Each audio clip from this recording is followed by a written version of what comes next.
Hi, my name is Chris Bakke. I'm a high school math teacher at Dr. Martin Luther King Jr. Early College, and I'm with Tripp, also a high school math teacher at Manual High School, both in Denver, Colorado.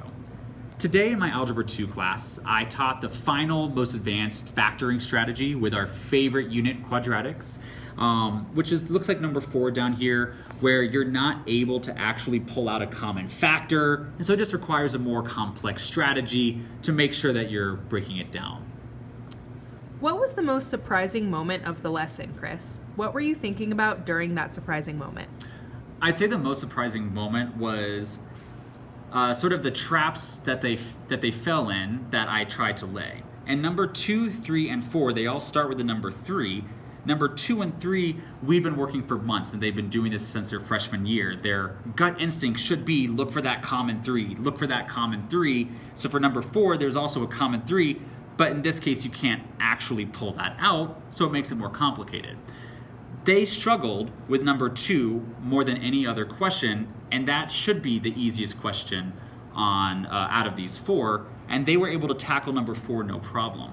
So when I was doing my checks for understanding on the number 2 with this Kahoot website, it was shocking to see how many made the same sort of common mistake when this one, all you had to do was take out a common factor and you were done, where all the other problems required much more analysis and different strategies. What decision did you have to make during the lesson? What did you ask yourself as you evaluated your options? So I had to ask myself, do I move on and continue with my lesson I had planned around factoring by grouping and bringing it to some different applications and different levels of rigor? Or do I stop and make sure I address that number 2 style question? I decided that just in general, quadratics are so foundational, and this common factor problem where that's all you have to do shows up year after year in every math class they're going to see after mine. I decided I needed to pause and make sure that they really were able to go into, that they could tackle that. So I did this modified sort of knowledge bomb, which is just competitive flashcards.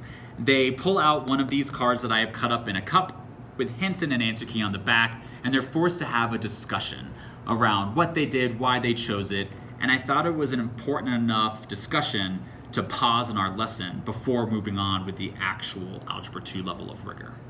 How else have you taught this lesson in the past, and what made you change your approach? In the past, when students maybe struggled like this, I would really try and do a targeted mini lesson, just on the different types, really try and organize their thinking, then mix them back up. But I still found that wasn't necessarily helping all kids master how to organize their thinking. So this year I brought in a huge graphical visual approach, taught them how to use Desmos, this online graphing calculator, to check all of their work, and that really seemed to help. Thanks, Chris.